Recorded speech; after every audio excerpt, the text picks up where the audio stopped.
Bueno, bienvenidos, mi nombre es Martín Molina y este es el podcast Conversaciones de Mentes. Hoy les traigo un episodio con Boris Gutiérrez. Boris es psiquiatra, graduado como médico de la Universidad del Cauca y hizo su especialización en psiquiatría en la Universidad del Valle. Boris ha trabajado en atención clínica de pacientes con trastornos mentales en las áreas de consulta externa y hospitalización, y para esta conversación el tema fue la depresión. Hablamos sobre qué es la depresión, si es posible pensar en la depresión como una adaptación evolutiva, la teoría del desbalance químico del cerebro. Hablamos sobre la relevancia genética y ecológica en los factores de riesgo que tenemos para vivir episodios depresivos, y también hablamos al final sobre los posibles tratamientos para la depresión y cuáles son los más efectivos.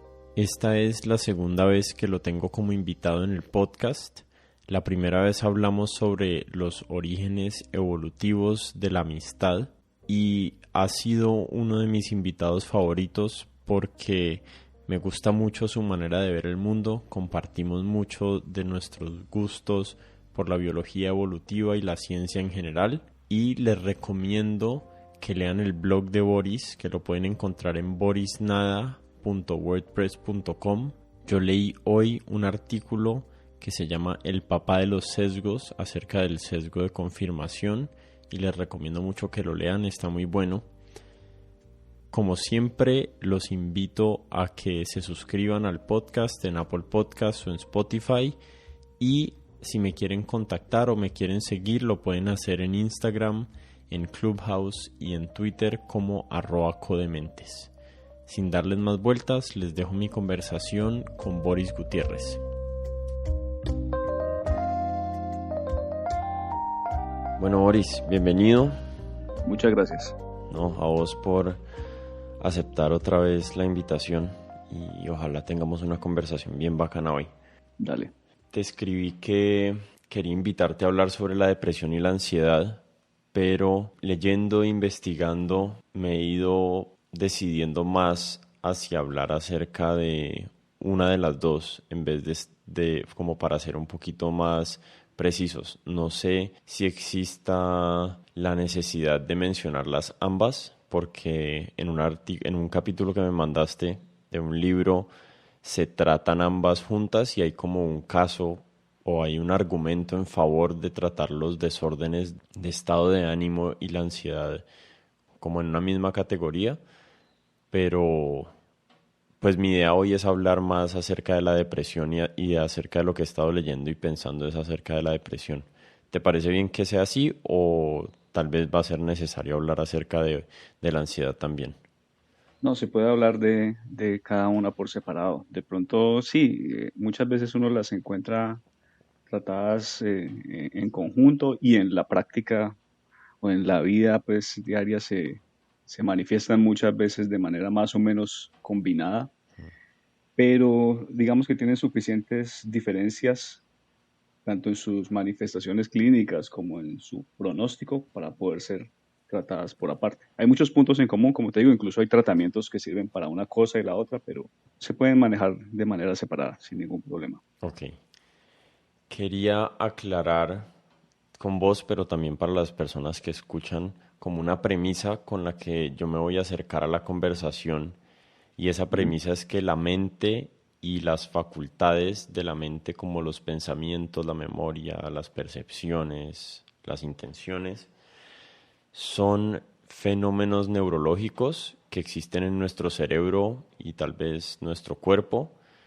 Eso no significa que la química y la biología son los únicos términos útiles para entender los fenómenos mentales, pero al menos desde mi perspectiva no voy a estar hablando acerca de karma, ni de vidas pasadas, ni del alma triste, ni voy a estar usando terminología metafísica para explicar lo que vamos a estar hablando hoy. No sé desde tu lado vos cómo te vas a acercar a la conversación y si eso aplica también para tu entendimiento de los fenómenos de estado de ánimo y depresivos que vamos a hablar hoy.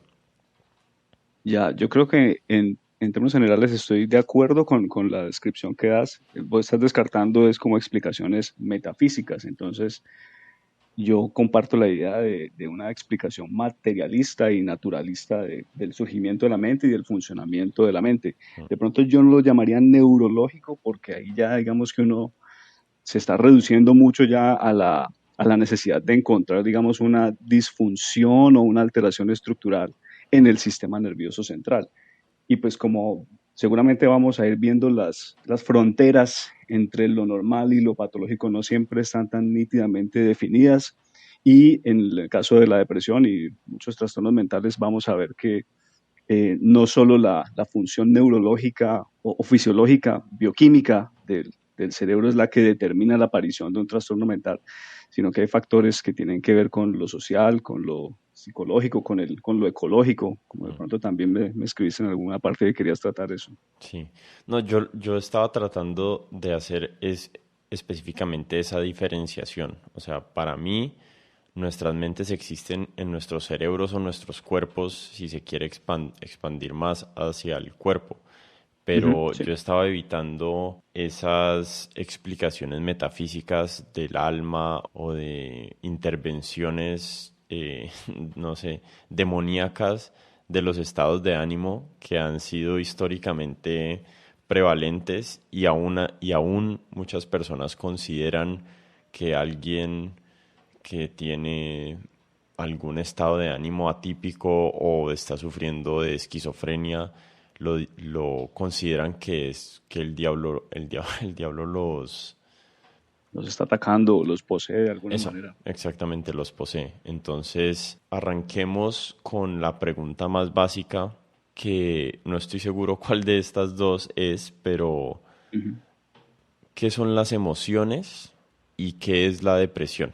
No sé si querrás responder primero una y después la otra, o solo una, o no tienen nada que ver.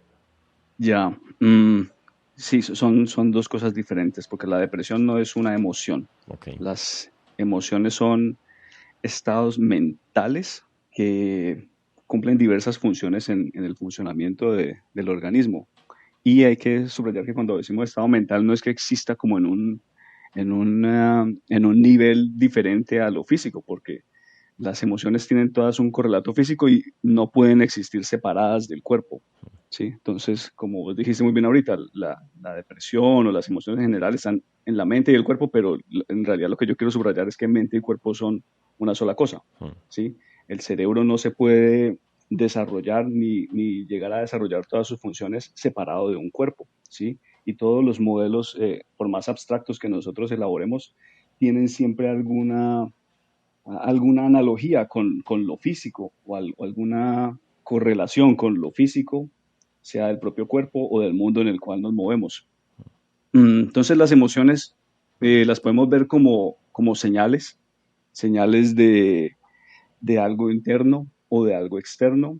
Son señales que nosotros mismos interpretamos, pero que también tienen unas manifestaciones que le permiten a los demás miembros de nuestro grupo social leerlas y reaccionar a ellas. Y por lo tanto uno puede lanzar fácilmente la hipótesis de que tienen una función adaptativa. ¿Sí? Si de pronto alguien, hiciéramos el experimento mental, si pudiéramos manipular genéticamente a alguien y quitarle los genes que permiten expresar tristeza, de pronto esa persona, uno diría, uy, qué bien, puede llevar una vida sin tristeza, pero rápidamente veríamos que esa persona no puede funcionar en el mundo, no puede funcionar en el mundo humano. Mm. Entonces, las emociones seguramente se pueden estudiar desde un punto de vista evolutivo como adaptaciones. La cuestión es que no hay posiblemente un punto óptimo de qué tanto se debe manifestar una emoción y qué tanto se debe expresar a los demás. Es decir, digamos que los seres humanos variamos en cuanto a la capacidad de expresar, de sentir y de expresar tristeza. ¿Cuánta capacidad de esa debemos tener para funcionar bien en el mundo? Y vas a ver que no existe posiblemente ese punto óptimo, dependiendo de las circunstancias sociales, psicológicas, pues vamos a ver que diferentes niveles de esa capacidad pueden ser útiles o pueden llegar a ser dañinos. Entonces, son rasgos adaptativos, pero muy complejos, que es difícil como puntualizar hasta qué nivel o hasta qué grado es útil tenerlas. Sí. Espérame, te interrumpo ahí un segundito. claramente no hay un punto óptimo como un valor que se pueda determinar, pero dirías que existe un rango dentro del cual la experiencia y la expresión de emociones se consideran útiles. Obviamente hay niveles subóptimos de expresión de emociones. Me imagino que la depresión va a tender hacia uno de esos extremos subóptimos. Sí, sí. Una de las características de la depresión es las emociones que típicamente van ligadas al conjunto de síntomas y de signos que llamamos depresión. Y las emociones típicas de la depresión son principalmente la tristeza y en algunos casos la irritabilidad o la rabia. Sí, muchas veces, sobre todo en niños y adolescentes, se puede ver que si vos lees los criterios de diagnóstico de depresión, vas a ver que no necesariamente es tristeza lo que se manifiesta, en algunos casos puede ser rabia. Pero digamos que la tristeza sí es la emoción pues, cardinal de los trastornos depresivos. Pero entonces lo que hay no es solamente, digamos, una tendencia a experimentar o a manifestar esta emoción con mayor severidad, sino también en qué contexto aparece, por ejemplo, ¿sí? Okay. Entonces están las dos cosas. Puede que la tristeza sea desproporcionada o puede que aparezca en un contexto en el que por lo demás no pareciera tener explicación.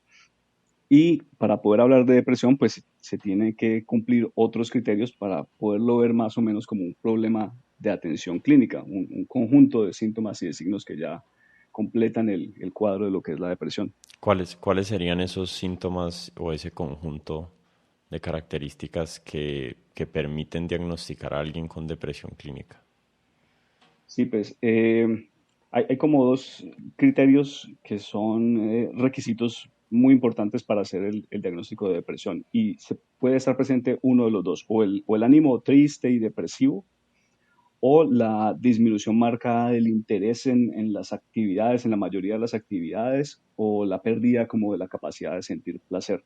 Esos dos criterios tienen que estar presentes el uno o el otro para hacer diagnóstico de depresión.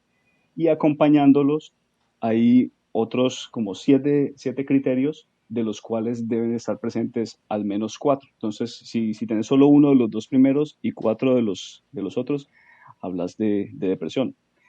Ahí ya uno ve pues que no existe como una entidad abstracta o digámoslo así perfecta con una esencia bien definida de lo que es la depresión, sino que son definiciones operacionales, prácticas que nos permiten tratar un problema pues muy complicado. Entonces, para responder tu pregunta, qué pena, los otros criterios son fuera del ánimo triste y la pérdida del interés o del placer, puede haber alteraciones en el apetito o en el peso, entonces la persona puede ganar o perder peso, incluso sin estar haciendo una dieta, alteraciones en el sueño, que pueden ser dificultad para dormir, el insomnio o exceso de somnolencia, el estar durmiendo más de lo habitual. Cambios en la conducta motora. Lo más típico que uno espera ver es que haya un retardo psicomotor, eso es un enlentecimiento de las manifestaciones motrices de la persona, pero también puede haber agitación, puede haber inquietud. Otro criterio es la pérdida de la sensación de valor de sí mismo, o la autoestima baja, o sentimientos de culpa exagerados. Dificultad para concentrarse, para tomar decisiones, también es otro criterio de la depresión. Los pensamientos de desesperanza, de muerte o incluso de suicidio son otro criterio. Me falta, tal vez, bueno, la falta de energía, la sensación de estar como cansado o sin poder tener la energía habitual para funcionar. Esos son como los criterios. Entonces, de esa lista, como te decía, se escogen, si los tomamos son como 9, con 5 se supone que ya uno puede hacer el diagnóstico de depresión. Ok. Y me imagino que es importante la severidad de la sintomatología también. O sea, no solo que cumpla con 5 de esos, sino qué tan severos son. Sí, no, claramente no. En esos criterios están definidos tiempo de duración de los síntomas y el criterio en general, no solo para depresión, sino para hablar de trastornos mentales, es que haya una alteración funcional. ¿Sí? Entonces, que esos síntomas estén afectando tu capacidad de funcionar. El término depresión es un término que usamos de manera coloquial en la vida, como no, estoy deprimido porque terminé con mi novia o porque me imagino que los adolescentes, todos mis amigos se fueron para una fiesta y a mí no me dejaron ir. y usamos Ujú. ese término así.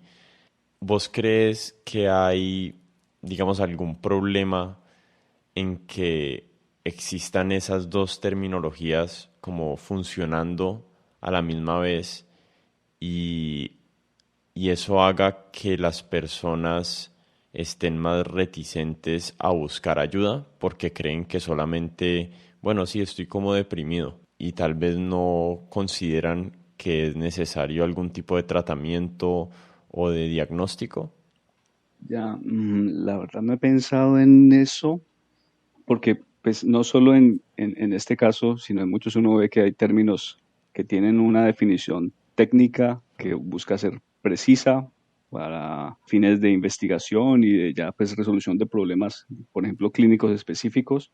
Y otra cosa es el uso coloquial que la gente hace pues de esos mismos términos. Y vos, por ejemplo, con el concepto de energía, que seguramente vos le preguntas a un físico y te dará una definición muy precisa, aunque puede que haya controversia en eso también, de pronto hay diferentes definiciones técnicas de energía, pero el hecho es que en ciencia se requiere pues una definición operacional para poder manejar el concepto y combinarlo pues de diferentes formas. Mientras que en la calle la gente habla de energía de muchas maneras, ¿sí? Y uno acepta que eso es así, no necesariamente es un problema. Con lo de la depresión, como te digo, no lo he pensado, no me he hecho esa pregunta antes, pero se me ocurre que no sería un problema. Yo no veo que el hecho de que la gente diga, "Ah, estoy deprimido", vaya a hacer que sea, que se aumente el estigma. Por ejemplo, al contrario, se empieza a ver como algo más, tal vez más natural y más cotidiano y por lo tanto no estaría mal decir que estoy deprimido, entonces voy a ir a buscar ayuda. ¿Sí?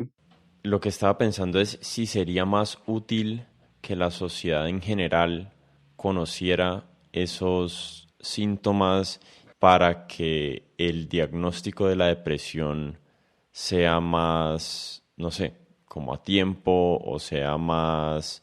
Como que se eh, dispare una alarma más fácilmente, como que alguien que de pronto está entrando en depresión, algo se prende y diga, uy, aquí algo no está funcionando bien, de pronto estoy deprimido, porque si la gente está familiarizada con los términos y con los fenómenos, pues podría de pronto ir rápidamente a buscar ayuda. De pronto sí sería útil. No, tal vez mucha gente no se demoraría tanto en, en buscar la ayuda que necesita.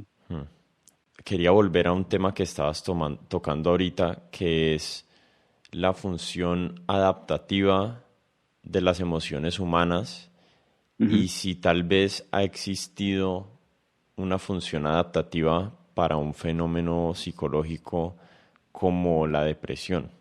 Digamos, yo comparto la premisa con la que vos arrancaste, de que somos productos de la naturaleza y somos parte del mundo material y no existen pues otros ámbitos que considerar. Y en ese contexto, pues la mente es un producto de la evolución por selección natural. Entonces, cuando vos querés entender los trastornos de la mente, ¿sí? Las maneras en que la mente, entre comillas, no funciona bien, pues quisieras entender cómo eso encaja dentro de ese periodo de desarrollo y de evolución de la mente humana y pues, del organismo completo, y no solo el organismo, sino incluso de la sociedad humana, que también tiene una influencia en cómo evolucionamos biológicamente. Entonces, desde esa perspectiva, yo sí he tenido la inquietud de entender cómo puede la evolución por selección natural habernos vueltos propensos a ciertos trastornos de la mente, ¿sí? Y cómo puede explicar nuestro funcionamiento mental general. Entonces, pues claramente no soy el único, pues hay toda una disciplina que es la psicología evolutiva y ya hoy en día también se habla, aunque no mucho, pero de psiquiatría evolutiva. Y entonces estas son áreas académicas que tratan de explicar los trastornos mentales bajo la luz de la teoría de la evolución por selección natural. Desafortunadamente, explicar algo tan complicado como la depresión solo en términos evolutivos, pues parece ser todavía muy complicado.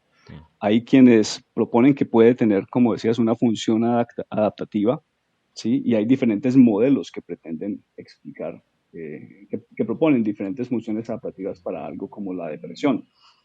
Sin embargo, yo diría que es muy difícil defender esa idea porque la depresión, cuando ya hablamos pues en términos clínicos de algo que altera severamente tu funcionamiento, eso como que contradice la sola idea de que de alguna manera eso te va a mejorar tu aptitud biológica, como que va a mejorar tus probabilidades de sobrevivir o de pasar tus genes, ¿sí? Que no es que ese sea pues el objetivo consciente con el que los seres humanos vivimos, sino que digamos son las fuerzas que han dado forma a la mente. Pero los modelos igual se pueden plantear porque pues hay como un continuo entre cómo uno puede tener una experiencia, por ejemplo, de tristeza y la utilidad que puede tener. Y si la tristeza es un poquito más severa y se acompaña de uno o dos de estos síntomas, de pronto puede cumplir, por ejemplo, una función social, ¿sí? Entonces vos te puedes preguntar cómo reaccionas cuando alguien de tu familia está triste. Seguramente vos sentís el impulso de ayudarlo y esa capacidad de ese otro familiar de expresar la tristeza pudo resultar útil y le pudo ayudar a salir de un problema porque terminó en la movilización de unos recursos, de un apoyo familiar o un apoyo social que de otra manera no se habría tal vez desencadenado. Entonces, la pregunta es en qué punto ya se vuelve tan severo el problema que deja de ser útil y tal vez cuando hablamos de depresión es porque estamos ya pasando ese umbral en que la función adaptativa se está perdiendo. Sí, no, yo había pensado algo muy similar, o sea que me parece, a mí me cuesta encontrar las razones o entender las razones adaptativas para algo tan extremo como la depresión. Ciertamente uno puede entender estados emocionales negativos como la tristeza dentro del mismo contexto de adaptaciones como el dolor físico. O sea, el dolor físico tiene como propósito, entre comillas, generar cierto tipo de aversiones a cierto tipo de actividades, como acercar tu mano al fuego y quemarte, que terminan siendo detrimentales para tu aptitud biológica. Y es para mí perfectamente posible que las emociones negativas han evolucionado de una manera que permiten modificar el comportamiento de los individuos en formas que mejoran su aptitud biológica. Entonces, tal vez, no sé, se muere un pariente y vos sentirte triste y quedarte en tu cama un par de días por alguna razón, eso mejora tus posibilidades de supervivencia. A la misma vez creo que, que esas depresiones severas muy probablemente son, no sé si disfunciones de esos mecanismos que hasta cierto punto son útiles, pero ya la expresión exacerbada de esos mecanismos pues termina siendo detrimental y no le encuentro honestamente ningún valor adaptativo a uno quedarse en la cama un par de meses o no comer y perder peso. Entonces no sé Ya. cómo alguien va a poder explicar algo así en términos adaptativos evolutivos. Pues mira, esos modelos evolutivos todos son todavía pues algo controversial y la evidencia es contradictoria y ninguno está pues bien consolidado. Pero por ejemplo, yo podría pensar en alguien que respondería que justamente la reacción tan severa que estás describiendo de ya meses como sin funcionar, sin comer bien, sin dormir, es útil porque tal vez reacciones menos severas no cumplen, por ejemplo, una función de ser una señal genuina. Si vos solamente estás triste unos 3 o 4 días y medio seguís funcionando o no es lo suficientemente grave la reacción tuya, así el problema que vos estés lidiando sea muy severo, de pronto no vas a lograr que tu grupo social, por ejemplo, te tome en serio. Mm. Entonces, por ejemplo, si vos te deprimís, pongamos un ejemplo, porque en tu casa te están maltratando, de alguna manera hay alguien en tu casa que te pega o que se emborracha o arma líos y vos te empezás a deprimir, empezás a manifestar tristeza. Una hipótesis, uno de esos modelos indica que la depresión es un mecanismo para negociar esas condiciones. Entonces, cuando vos te empezás a deprimir, vos estás diciéndole a la persona con la que vivís que, hey, esto que usted está haciendo va a tener un costo. Y ese costo es que de pronto yo me voy a enfermar o de pronto me termino muriendo, de pronto me suicido, de pronto dejo de comer y desaparezco. Pero si tu reacción no es lo suficientemente severa, pues de pronto no vas a ser tomado en serio. Digamos que para que una señal que vos le envías a tu grupo social o a las personas con las que vivís sean tomadas en serio y sean vistas como genuinas, esas señales tienen que tener un costo real. Entonces, eso sería una posible respuesta, por ejemplo, a por qué la reacción es tan severa. Lo que pasa es que uno puede decir, bueno, resultó ser útil para esta persona hacer esto y desde nuestro punto de vista, digamos, muy pragmático, aquí entre los dos decimos, eso resulta útil, pero cuando vos ya querés decir que algo es una adaptación biológica, tenés que poder ligar esa utilidad con un aumento de la aptitud biológica, una mayor tendencia, digamos, de las personas que tienen esas reacciones tan severas a sobrevivir y poderse reproducir y ser más exitosos en la crianza de sus hijos, por ejemplo. Entonces, ahí es que ya hay que hacer ciertas predicciones empíricas que no necesariamente se van a cumplir. Claro. Pero uno puede más o menos pensar en explicaciones de ese tipo, por ejemplo. Sí, no se me había ocurrido el tema de que sea una señal y que tiene que ser costosa para que se interprete como genuina. Ese es un buen punto que no había pensado. Sí, sí, eso se llama el modelo, no sé bien cómo se traduce, yo lo llamaría el modelo de negociación de la depresión. En inglés es bargaining, como de regateo y negociación. Pero a la misma vez tendría que ser cierto en ese modelo que una vez esa depresión logre su objetivo de alteración del comportamiento social hacia uno, pues Ujú. necesariamente esa depresión debería pasar.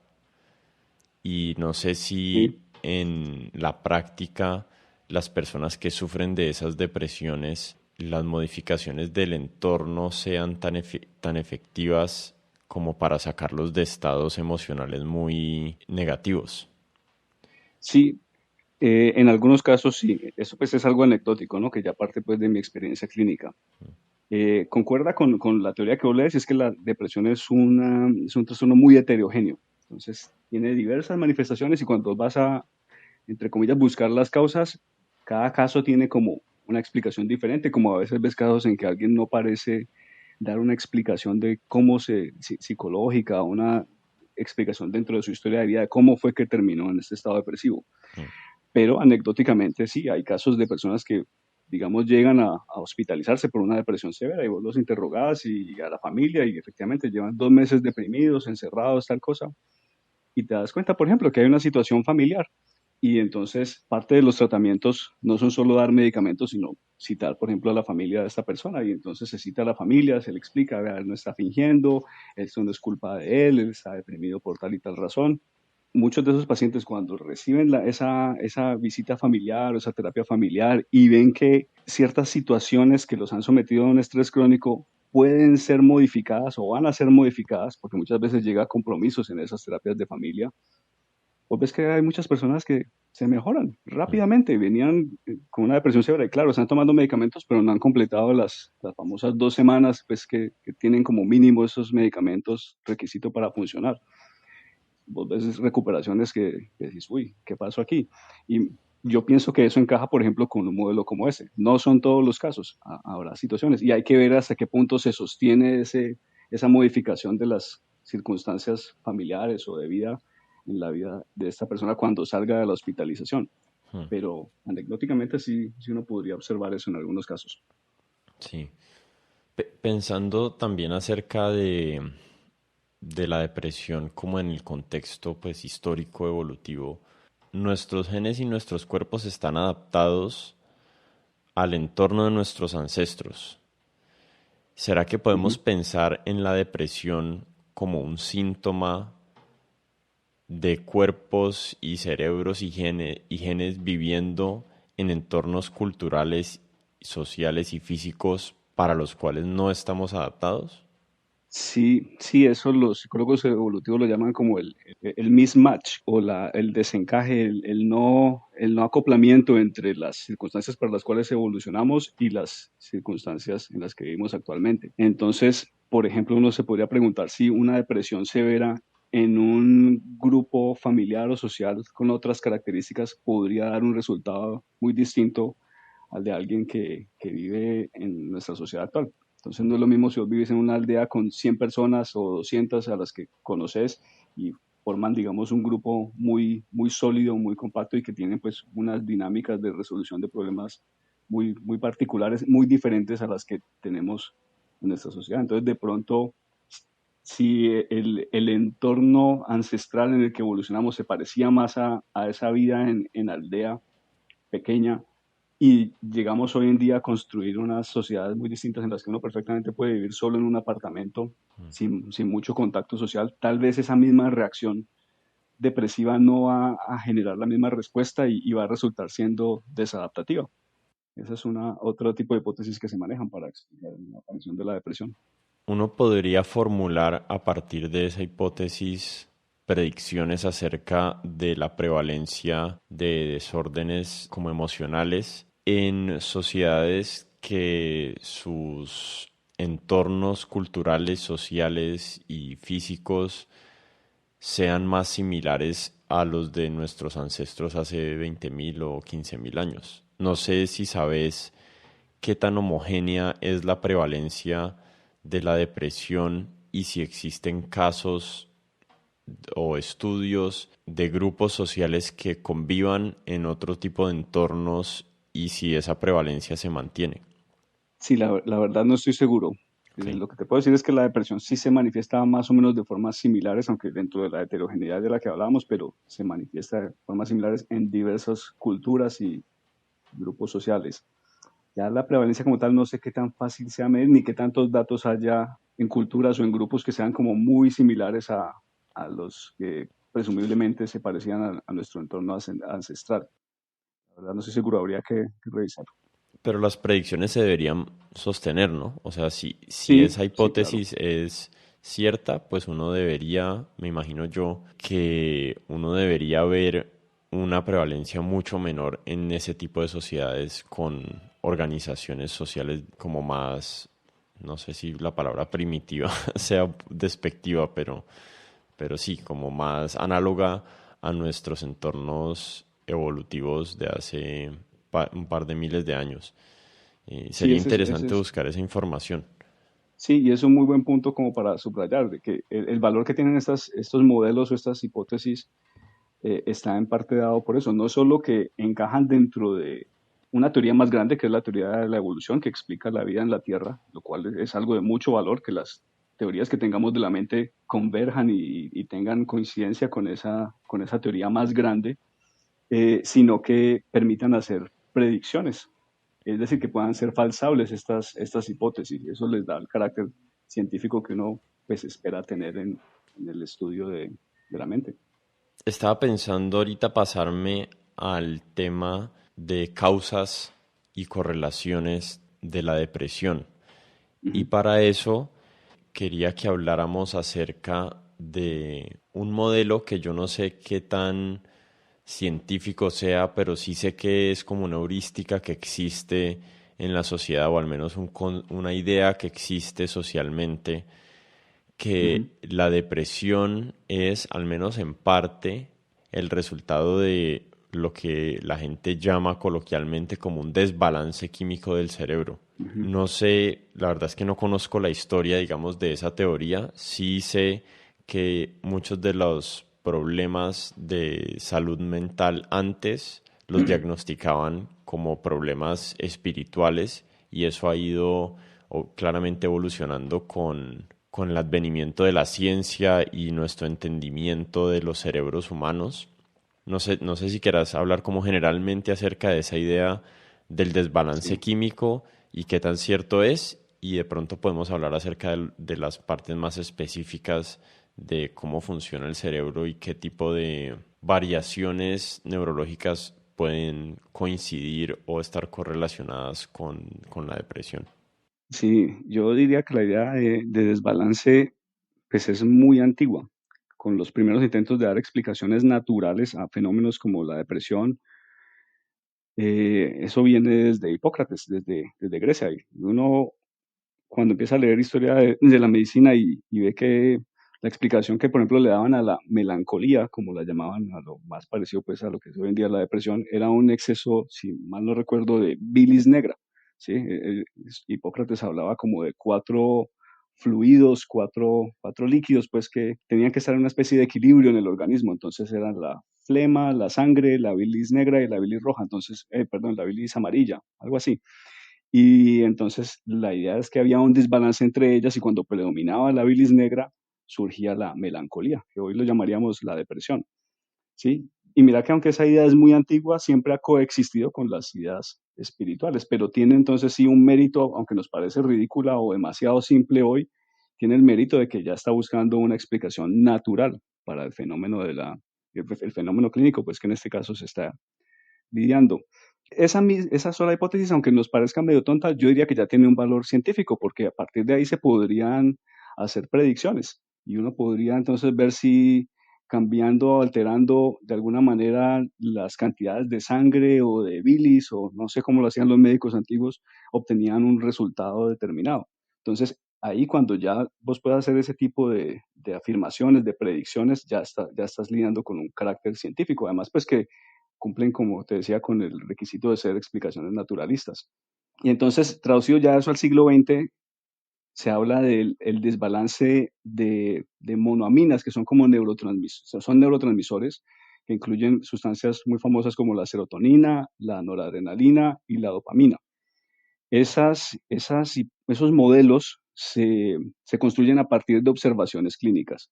Entonces, tal vez la primera observación que da lugar a ese modelo era el hecho de un tratamiento antihipertensivo que se daba, ponerle voz en 1950, no estoy seguro, que funcionaba bajando la presión a través del bloqueo de la noradrenalina, ¿sí? En el organismo, que es un neurotransmisor específico. Y resulta que se observó que muchos pacientes sometidos a este tratamiento desarrollaban depresión. Entonces, ahí ya hay una pista.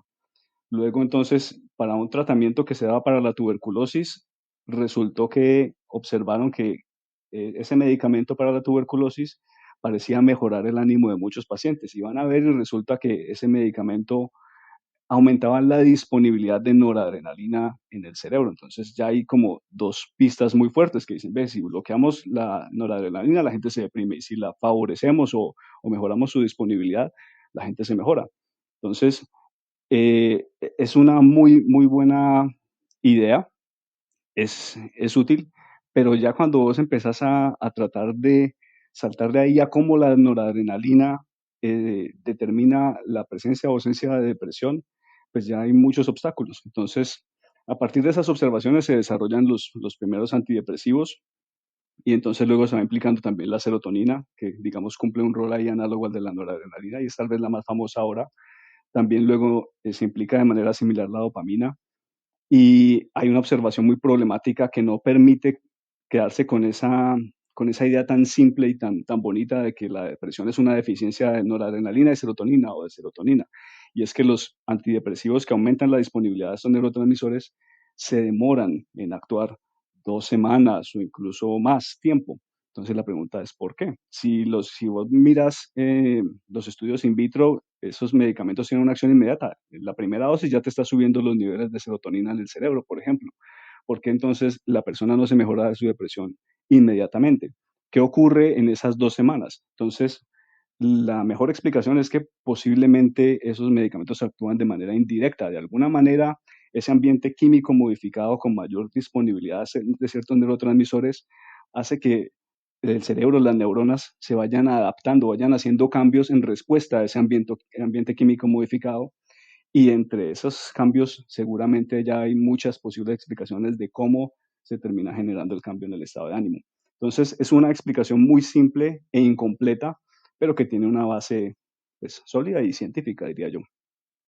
Hay otros tipos de no medicamentos, pero de, digamos, de lo que está clasificado dentro de drogas, digamos, como, digamos, el MDMA, creo que actúa sobre la serotonina o Ujú. correlacionado a la serotonina y la cocaína actúa relacionada a la dopamina. Entonces, ¿por qué en este tipo de drogas sí se ven efectos inmediatos sobre el estado de ánimo? ¿Es por la dosis del químico análogo en la sinapsis? O no sé, ¿cómo uno concilia eso? Porque si yo tomo éxtasis, claramente a la hora ya veo el efecto de eso sobre mi estado de ánimo. Sí, esa es una muy buena pregunta. Por ejemplo, con el éxtasis, puede haber, el éxtasis tiene ese efecto de que inhibe la recaptura de neurotransmisores de serotonina, por ejemplo, eh, y ese efecto lo comparte con los antidepresivos. Pero si vos miras el éxtasis, seguramente tiene otros efectos adicionales. Por un lado, puede que sea un estimulante, un agonista, es decir, una sustancia que se une directamente también a los receptores de serotonina. Entonces, no solo tiene el efecto de que aumenta la disponibilidad de serotonina, sino que él mismo puede llegar y actuar sobre los receptores. Y cuando vas a ver cuáles son los receptores de serotonina, hay como 14 por lo menos, y entonces la afinidad de diferentes sustancias a diferentes receptores de serotonina va a ser distinta. Entonces, la psilocibina, por ejemplo, que es la sustancia que está contenida en los hongos alucinógenos, está siendo estudiada hoy en día como posible tratamiento para la depresión y la ansiedad. Es una sustancia que eh, se une a un receptor específico de la serotonina, que creo que es el receptor 2A, y tiene un efecto inmediato. ¿Sí? Entonces, ahí van surgiendo como complicaciones y pistas también de cómo puede haber un mecanismo tal vez más directo para tratar la depresión. Entonces, lo que yo te di es como el primer capítulo de esa historia del desbalance químico, que es con los antidepresivos clásicos, y el primer problema que se vio, y era la demora en la acción. Hoy en día hay otros hallazgos que van complicando ese modelo. Entonces, eso incluye, por ejemplo, los posibles nuevos antidepresivos que se están desarrollando.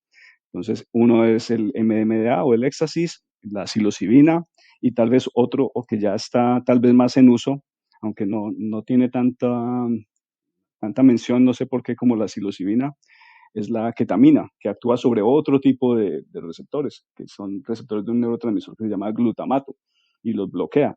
Y ese antidepresivo parece tener en muchos casos una acción bastante rápida y una efectividad tal vez mayor a la de los antidepresivos tradicionales. Entonces surge la pregunta, ¿cómo esa sustancia que bloquea el glutamato genera este efecto tan rápido? Y entonces traen otros medicamentos que tengan una acción aparentemente similar y no da el mismo resultado. Y entonces vos vas dándote cuenta de que estas sustancias tienen un efecto sucio, es decir, que no tiene una sola acción sobre un tipo de receptor o un solo mecanismo de acción, sino que actúan sobre diferentes tipos de receptores y entonces el trabajo de las personas que desarrollan los medicamentos es tratar de disecar eso y ver por dónde es que se va llegando a efecto antidepresivo más directo y posiblemente entonces al correlato neurobiológico más específico de la depresión.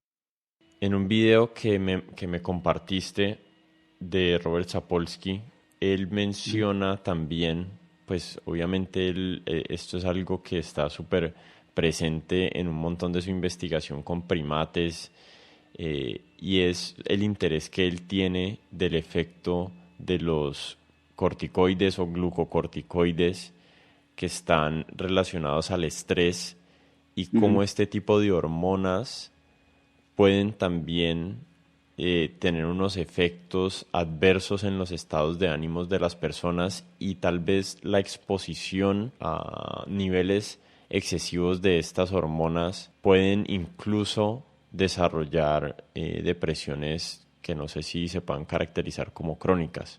Pues esto ya implica otro modelo que de pronto no excluye el de las monaminas, el de la serotonina, la noradrenalina. Lo que uno quisiera es que ambas observaciones terminaran convergiendo en de pronto un único mecanismo eventualmente, o al menos de alguna manera que estén relacionados. Entonces, este es otro modelo para explicar la depresión y es el del estrés crónico, que tal vez es lo que más fácil se puede ver en modelos animales. Vos no puedes hacer un modelo animal de la depresión porque la depresión implica pensamientos y cognición, que es algo que no puedes evaluar en un animal, solamente puedes ver el comportamiento. Pero pues sí, existe entonces la observación de que el estrés crónico, por ejemplo, en animales es más o menos similar a o produce un efecto más o menos similar al de una persona deprimida.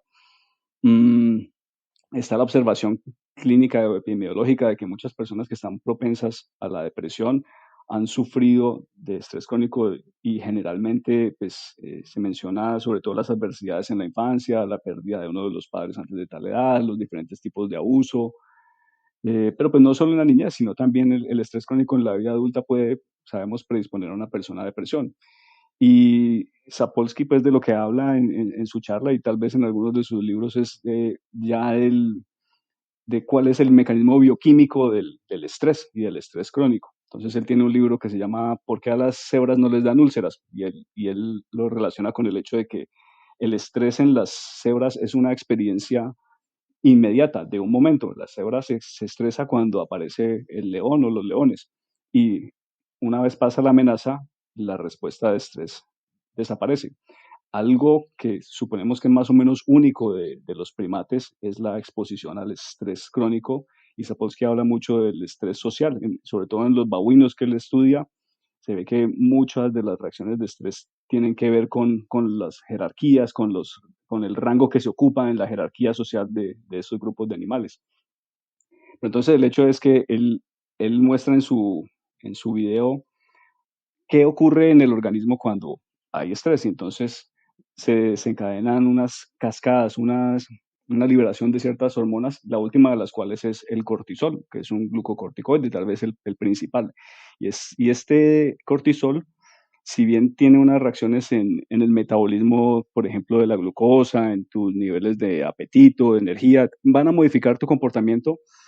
Este glucocorticoide es captado nuevamente o es detectado nuevamente por estructuras superiores que regulan la misma producción del cortisol. Entonces, cuando hay, digamos, una secreción excesiva, se supone que el mismo sistema detecta eso y trata de detener la secreción de los factores que llevan al aumento del cortisol.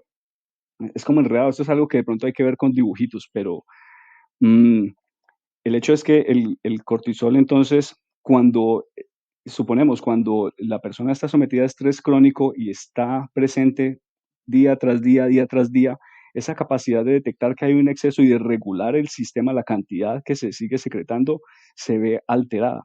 Y se cree que entonces esto tiene que ver con por qué se termina desarrollando la depresión. Y entonces hay otras observaciones que apoyan esta idea. Entonces, por ejemplo, el hecho de que los glucocorticoides tal vez disminuyen la capacidad con que algunas estructuras como el hipocampo, que es una estructura del cerebro, tiene o ve disminuida su capacidad de generar nuevas neuronas, por ejemplo, ¿sí? Entonces ahí se empieza a enlazar con la parte de la depresión. Pero pues no sé exactamente qué parte quisieras preguntar, porque es que, como te digo, hay que ver como los dibujitos de cómo una sustancia que se produce en el hipotálamo lleva a otra que se produce en la hipófisis y luego a las glándulas adrenales, que es donde finalmente se libera el cortisol. Entonces hay un eje, hay un ciclo de cómo estas sustancias aparecen en el cuerpo cuando las circunstancias lo ameritan, pero cómo cuando el estrés es sostenido se puede romper ese mecanismo de autorregulación. A lo que quería llegar es que existen mecanismos bioquímicos en el cerebro de regulación del estrés, Ujú. y esos mecanismos pueden estar o aparentemente están relacionados con lo que podríamos clasificar tal vez con enfermedades mentales como la depresión. Sí, yo creo que estás tratando como de subrayar el hecho de que hay unos fenómenos que podemos llamar biológicos o bioquímicos Ujú. que al menos en parte ayudan a explicar cómo se produce la depresión o incluso por qué se produce. Sí. Entonces yo te diría que, por ejemplo, en el video de Sapolsky, él tal vez varias veces hace hincapié en eso. Él explica lo de las monaminas, serotonina, noradrenalina, y dice, esto es biología. Ujú. Claramente no es que la persona que está deprimida no se quiera ayudar o no tenga voluntad, sino que hay una observación biológica que demuestra que algo no funciona bien a un nivel biológico. Y lo mismo dice cuando muestra lo de los glucocorticoides y el estrés crónico. Entonces, esto es biológico.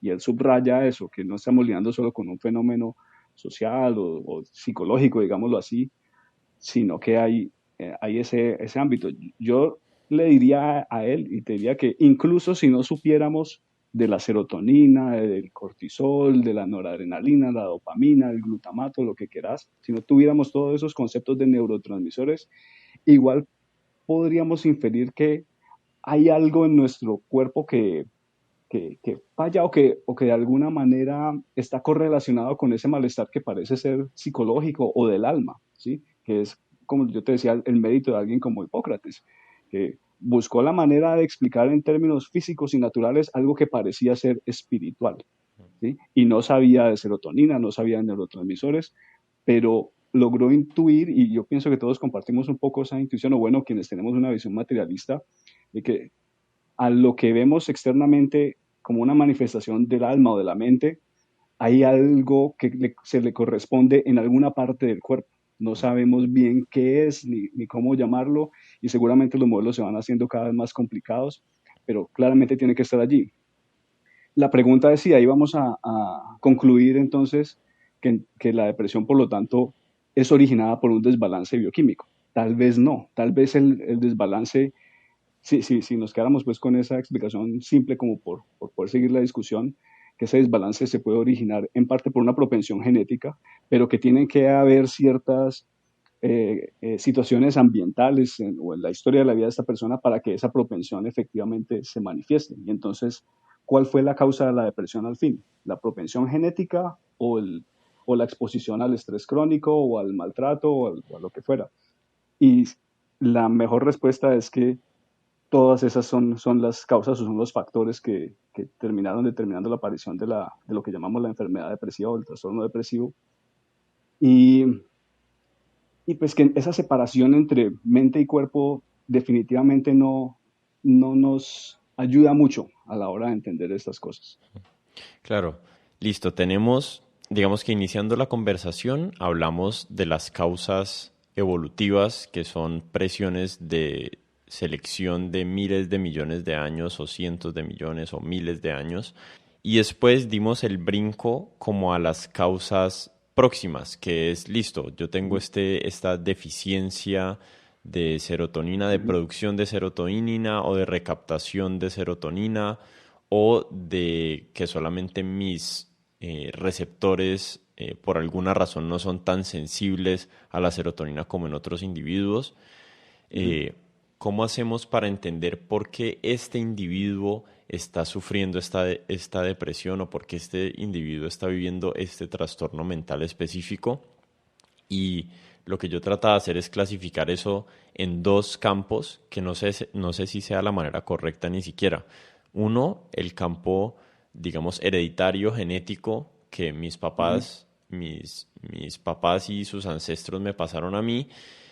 Y por otro lado, pues los aspectos ecológicos y las variables ecológicas que desencadenan o desatan, digamos, esas propensidades genéticas. Eh, Ya. nos, yo creo que Sapolsky ha sido como un proponente de no ver esa dicotomía Ujú. eh, aparente entre ecología y genética, pero a mí, al menos como en mi manera de entender las cosas, sí es como un paso útil. Entender, bueno, o sea, hay ciertos factores de riesgo que heredé y hay ciertos factores de riesgo que no heredé, sino que tal vez están en mi entorno inmediato o existieron en mi entorno histórico de mi infancia.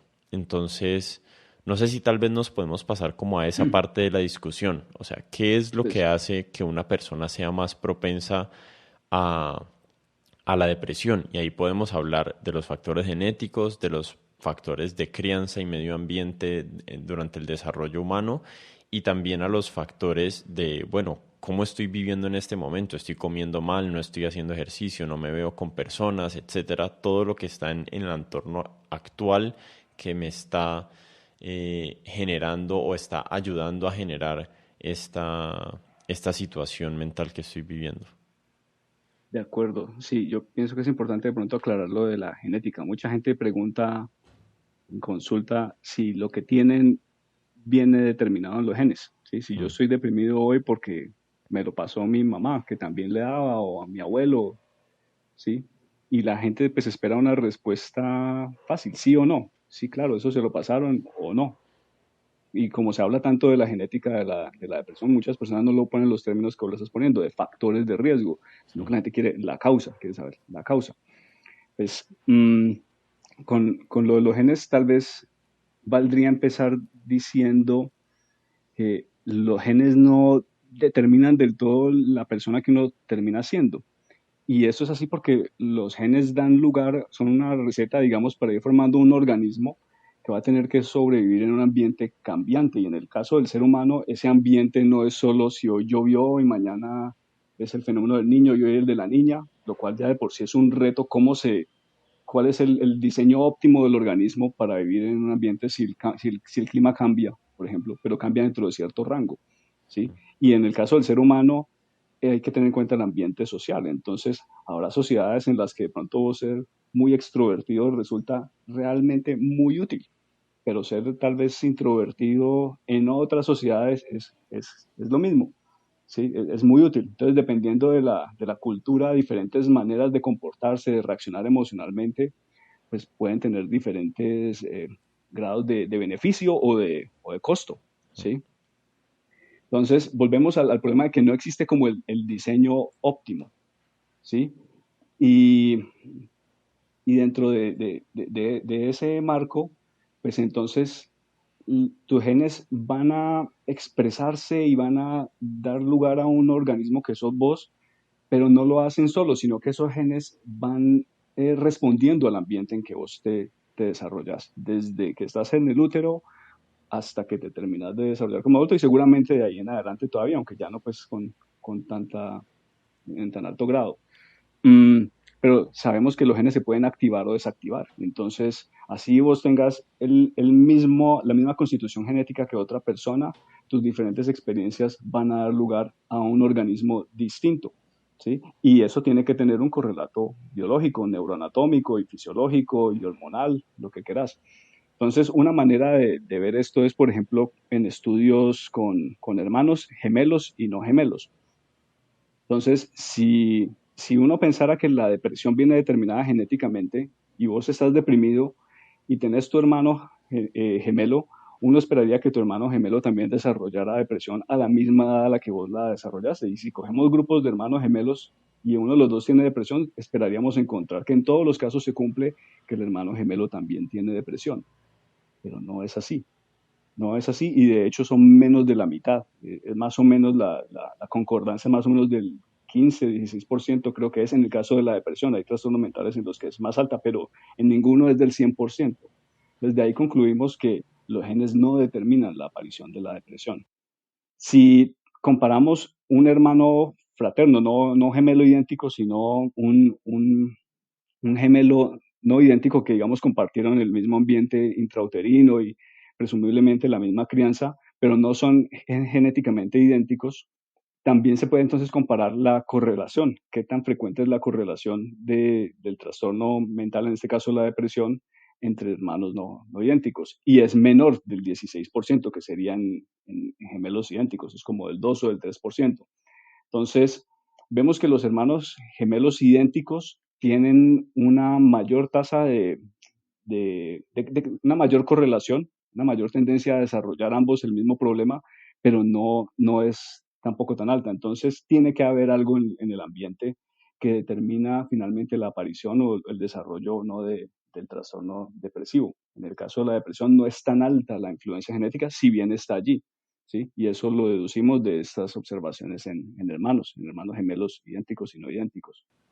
Sí, yo creo que en parte la confusión cultural viene del uso de terminologías técnicas como la heredabilidad en contextos no técnicos y la interpretación de las personas hay veces no es como, o sea, se extrapola de un concepto técnico como la heredabilidad, la idea de que yo estoy deprimido o soy depresivo porque mi mamá era depresiva y ella me pasó esos genes. Y digamos que a mí me ha ayudado mucho a entender el concepto de la heredabilidad, que es como una estadística que se usa para uno Ujú. poder estimar como el grado de variación de un rasgo en Ujú. una población. Y a mí me ha ayudado a entender eso como, digamos, los seres humanos nacemos con 5 dedos en cada mano. Obviamente hay excepciones. Y la información de desarrollar esos 5 dedos está codificada genéticamente, pero no es útil hablar de ese rasgo en términos de heredabilidad. En cambio, la longitud de los dedos, digamos la longitud del dedo índice de un hombre adulto, varía, me voy a inventar un número, entre 6 y 10 centímetros.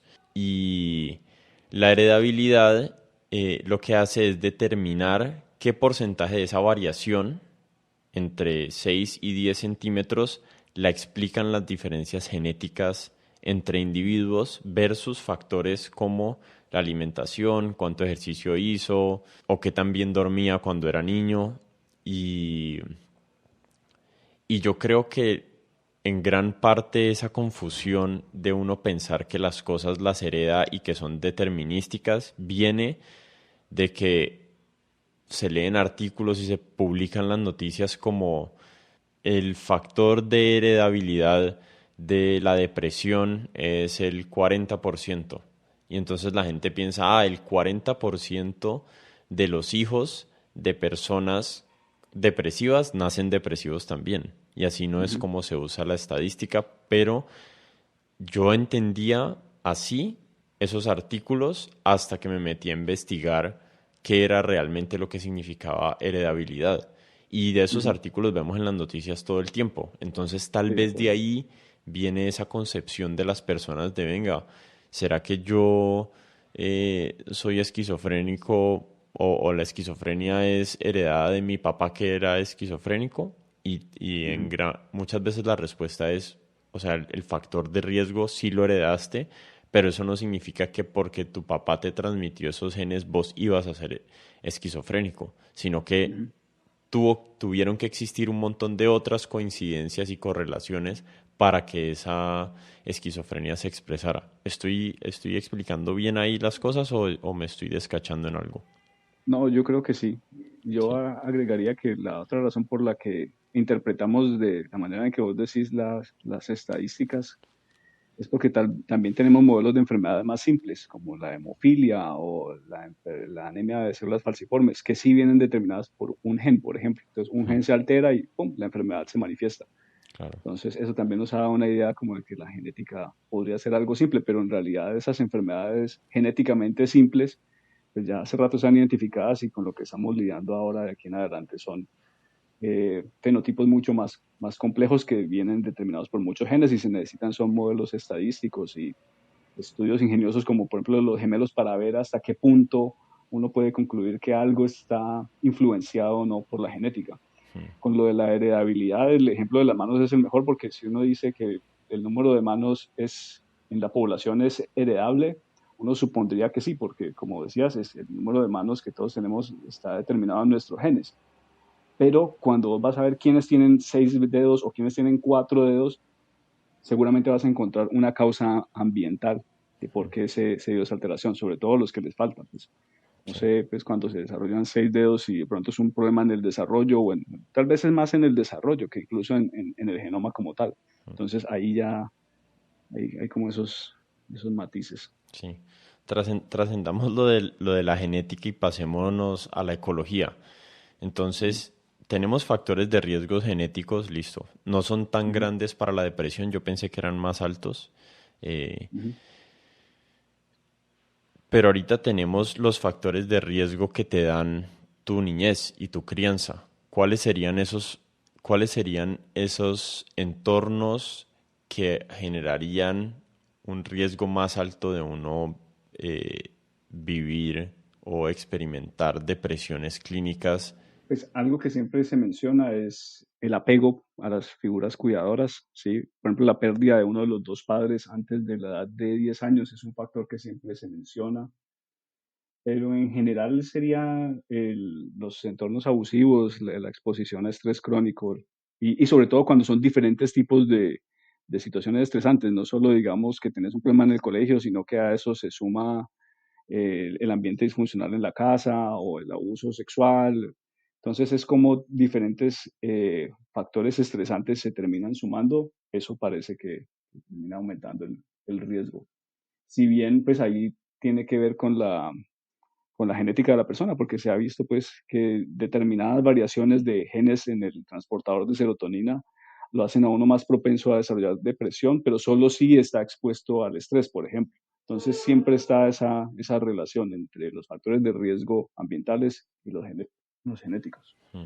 En esa charla de Robert Sapolsky yo escuchaba que digamos, una persona que vive un evento de estrés, como digamos la muerte de un familiar o algo así, eh, que no tiene la predisposición a ciertos tipos de depresiones clínicas, esa persona, digamos, rebota o se recupera de ese estrés y de esa experiencia de tristeza o ese estado emocional, eh, y lo puede hacer como un par de veces en la vida, creo que él dice que hasta 5 veces, pero después de 5 veces o de 5 eventos traumáticos, ya de alguna manera se empieza a regular, sin necesidad de que existan los detonadores externos para ese tipo de reacciones depresivas. Entonces lo que yo estaba pensando es, bueno, un niño que vive en una casa donde se le murió el papá,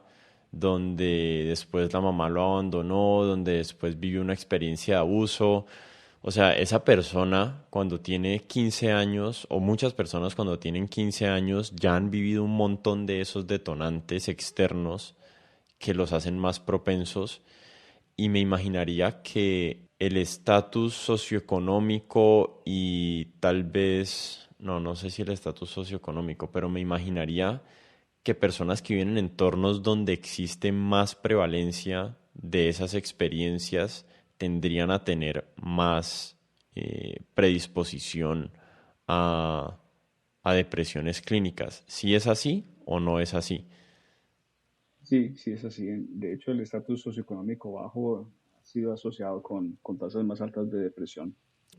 Y entonces desde la perspectiva del individuo que está viviendo esa experiencia, Ujú. y tal vez ya como hablando más de tu experiencia práctica y clínica, ¿existe alguna utilidad para las personas entender esas causas, entender que tal vez heredaron una propensidad a ser depresivos o entender el tipo de trauma en su niñez que le está generando en este momento esa depresión o que lo hizo más propenso o que le generó más riesgo de estar deprimido? ¿Eso le sirve a los pacientes entender esas causas acerca de su condición o es básicamente irrelevante y lo que sirve es tratar la situación en sí? Yo diría que sí, sí es útil. Y existe un impulso muy, muy fuerte de todos los seres humanos como a encontrar explicaciones, a poder encajar lo que me está pasando ahora como dentro de una narración de lo que es la historia de mi vida.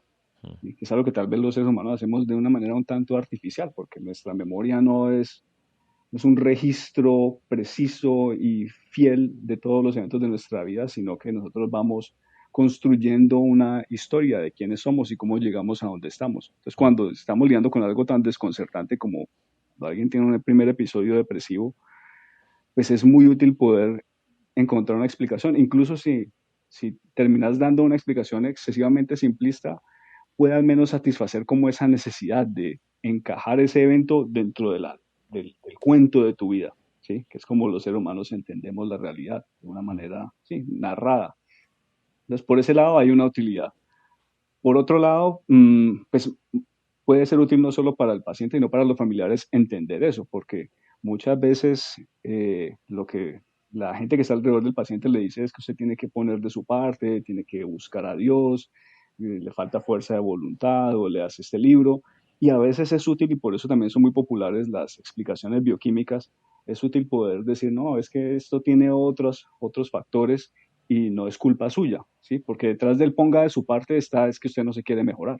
Y cuando Mm. se le dicen ponga de su parte, le están diciendo dónde está su fuerza de voluntad, usted por qué quiere estar enfermo y nadie quiere estar depresivo, al menos eso es lo más obvio, ¿sí? Que ya uno diga que de pronto la depresión está cumpliendo una función psicológica y que tal vez tenga una explicación evolutiva, pues es otra cosa, pero ya que uno deliberadamente quiera estar metido en ese hueco, pues no. Entonces es útil también poder darle a la gente explicaciones que los liberen de esa culpa y que ojalá también nos permitan elaborar un plan de trabajo que incluya varias cosas, que incluya el manejo de, entre comillas, el desbalance químico y los factores familiares o psicosociales o del trabajo, de la sociedad que pueden estar también influyendo en la depresión. Entonces sí es muy útil. Ya que llegamos aquí al tema de los tratamientos, ¿qué nos hemos dado cuenta con la investigación científica y la experiencia clínica que son los tratamientos más efectivos para tratar la depresión?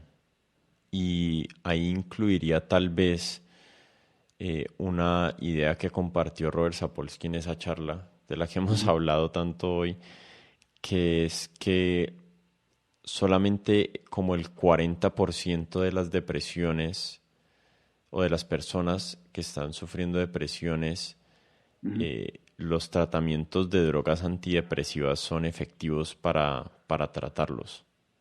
Lo más efectivo que existe y para salir de eso de una vez es lo que se llama la terapia electroconvulsiva, ¿sí? Que vulgarmente lo llaman electrochoques o terapia de choques, que en las películas, pues hay una película muy famosa, Atrapados sin salida, se llama en español, Jack Nicholson, en la que tal vez llegando al final a él lo someten a ese tratamiento, pero la manera en que lo muestran allí es como una especie de tortura, ¿sí? Para alguien que por lo demás parecía estar sano mentalmente, pero pues era un tipo rebelde que no se adaptaba a las normas y entonces se ve como una medida más bien barbárica, no sé si en español se puede decir barbárica, bueno, una medida como muy primitiva y muy agresiva para domar o para, sí, para domar el comportamiento de ese señor que no se adapta, pero detrás de ese dramatismo y de esa cuestión de esa película, ese tipo de tratamientos sí existen y son altamente efectivos. La cuestión es que detrás de cómo funcionan, pues hay una serie de modelos que incluyen los cambios en factores de crecimiento de las neuronas, cambios en niveles de neurotransmisores, etcétera, etcétera, pero no sabemos bien puntualizar en dónde está el efecto de ese tratamiento. Y aunque en general es muy seguro, pues conlleva cierto estigma y puede igual tener algunas alteraciones, si bien reversibles, pero alteraciones en la memoria, en la función cognitiva que de pronto pues no son ideales, pero es un tratamiento altamente efectivo. Yo diría que tendría que revisar las estadísticas, pero yo creo que por ahí del 80% de pacientes responden a la terapia electroconvulsiva. Entonces, ¿Y eso cuando vos, sería para salir como de episodios agudos de depresión o eso sirve para tratar personas que tienden a sufrir eventos depresivos? principalmente para los episodios, se usa principalmente cuando los tratamientos, entre comillas, menos agresivos no han funcionado, los Ok. medicamentos y las psicoterapias, o cuando hay una verdadera urgencia y vos no puedes esperar 3 o 4 semanas a que el medicamento y la psicoterapia hagan su efecto. Entonces, si tienes a alguien que no está comiendo y está a punto de morirse o que tiene un comportamiento suicida muy, muy severo, que vos medio le das la espalda y ya se está haciendo daño de la manera que vos menos te imaginas, la terapia electroconvulsiva se utiliza allí también y es altamente efectiva. Entonces es una herramienta muy, muy valiosa.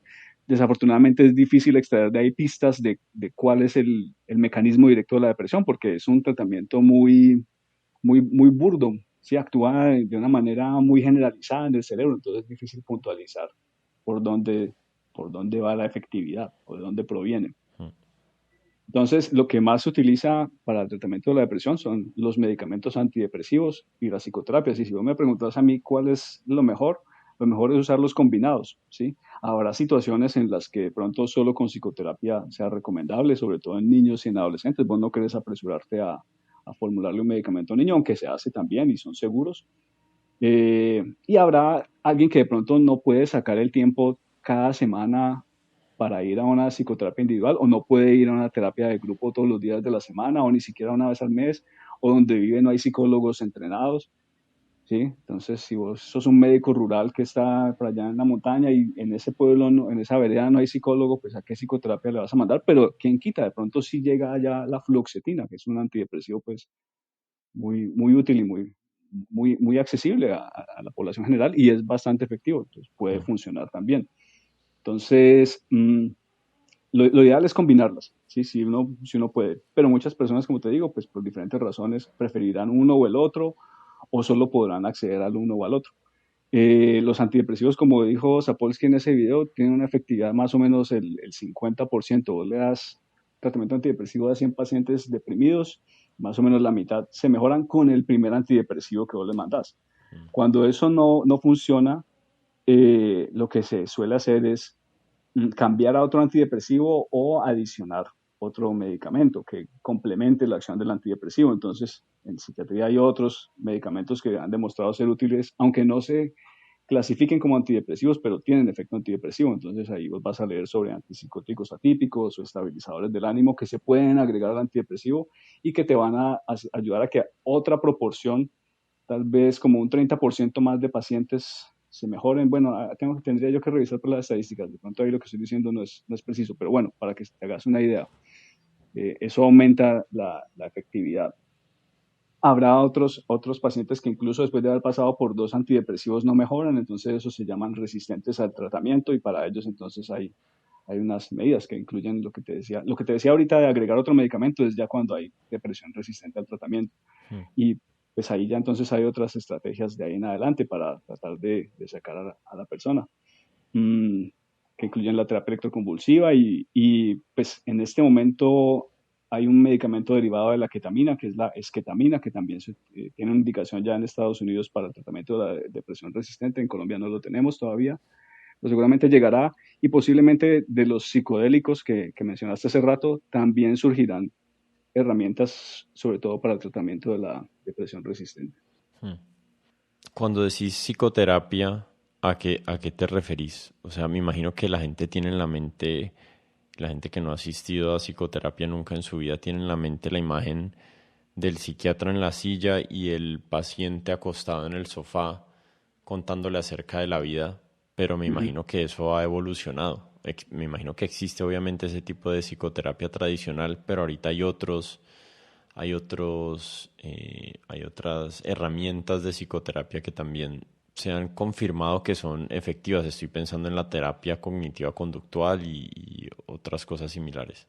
Sí, sí, la psicoterapia, lo del diván es psicoanálisis básicamente, Ok. más que psicoterapia. Si bien hay terapias derivadas del marco teórico del psicoanálisis, entonces se llaman psicoterapias psicodinámicas, por ejemplo, o interpersonales que pueden tener una utilidad. Las más estudiadas son las que mencionaste, las cognitivas conductuales, que son toda una serie de diferentes técnicas de psicoterapia y pues en general consisten en que el paciente va a hablar con su terapeuta, va a expresar un problema y juntos van a tratar de elaborar un plan para entender mejor el problema y resolverlo. Y eso incluye entender bien cómo funciona su propia mente, de dónde surgen sus problemas, sus dificultades y tratar de tener un plan para mejorar eso. También hay terapias que van más orientadas como hacia la educación en ciertos tipos de trastornos mentales, pero sí, ahí ya hay como mucha variedad, pero en términos generales es eso y las más estudiadas son las psicoterapias cognitivas conductuales, que Hmm. tienen que ver con el entrenamiento en cómo identificar los sesgos que uno tiene, los pensamientos automáticos que a veces uno ha desarrollado sin darse cuenta y poderlos desafiar, poderlos ir modificando, detectando cuando se presentan en la vida diaria e irlos modificando.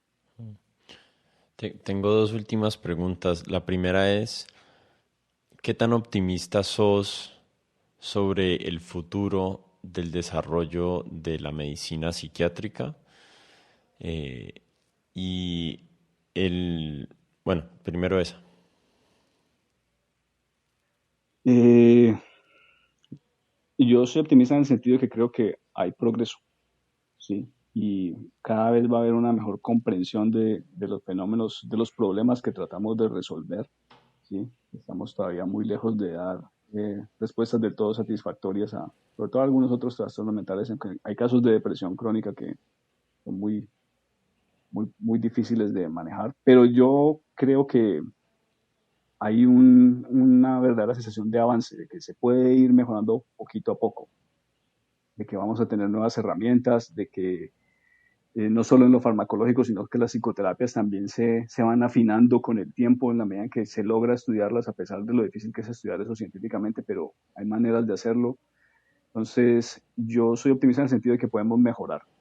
Ya de que podamos hablar de la cura de la depresión, por ejemplo, no sé si lo preguntabas en ese sentido, como si vamos a ver curas definitivas.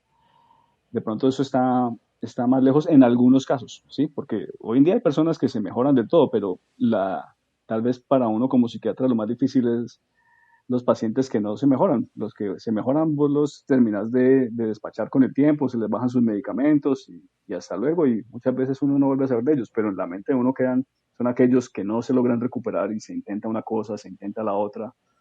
Desafortunadamente yo creería que casos así seguiremos teniendo y es por la complejidad del fenómeno. Sí, no es algo que solamente vaya a responder a una intervención biológica como un medicamento o incluso una terapia electroconvulsiva, que con todo lo efectiva que es, no mejora al 100% de las personas. Hay personas que hacen la terapia electroconvulsiva y siguen deprimidas.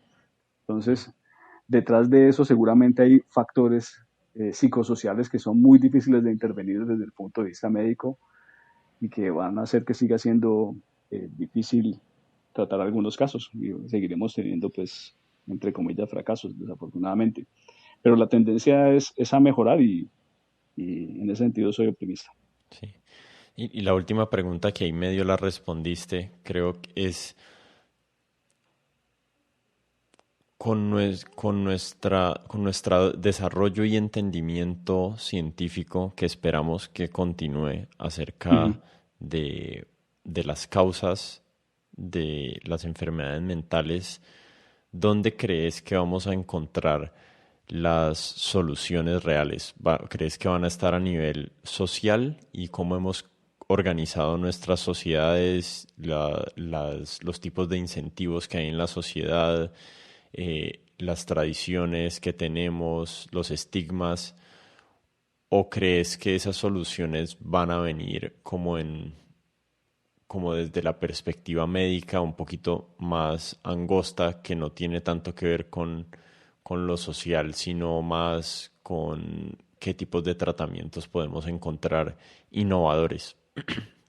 Yo creería que de lado y lado, porque aún si resolvemos problemas sociales que parecen ser, pues, claramente factores de riesgo para la depresión, seguramente las soluciones implican problemas inesperados. ¿Sí? Entonces vos podés darle agua potable a toda la población y decís problema resuelto, pero tal vez ahí después de que llevas a cabo ese plan te terminas dando cuenta de que el agua se está contaminando, de que hay dificultad para desechar el agua que la gente utiliza, qué sé yo. Hay problemas que uno no prevé en esas soluciones y cuando se trata de cómo se adapta psicológicamente el ser humano al ambiente, pues yo volvería al punto del principio, no hay una solución óptima. Entonces no hay un ambiente óptimo para todos y no existe el diseño ideal del ser humano que le permita adaptarse a cualquier tipo de ambiente. Entonces, como sea que construyamos la sociedad, yo creería que va a haber cierto grupo de personas que van a tener dificultades para adaptarse y que van a verse sometidas a ese estrés crónico y eventualmente a desarrollar depresión. Dicho eso, pues hay cosas que evidentemente hay que mejorar y si uno puede elevar el nivel socioeconómico en general, el acceso a recursos de la población, disminuir la frecuencia con la que la gente se ve sometida a diferentes tipos de abusos o de explotación, pues por supuesto eso tendría un efecto inmenso y debería ser prioritario. Entonces, pues yo no creo que eso excluya la parte médica, que también ya es cuando un individuo como tal ve que está desarrollando un problema, pues tal vez necesita a alguien que lo guíe y sabemos que hay unas correlaciones biológicas o fisiológicas detrás de ese malestar y seguramente el tratamiento médico seguirá teniendo un rol. Y en la medida en que mejoremos esa comprensión biológica o médica del problema, pues habrá también, ojalá, mejores soluciones, pero yo creo que seguiremos combinando medidas desde ambos lados.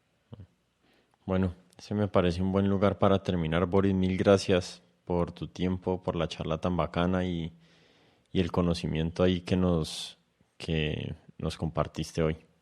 No, Martín, muchas gracias por invitarme otra vez. Me amaré muy chévere el podcast.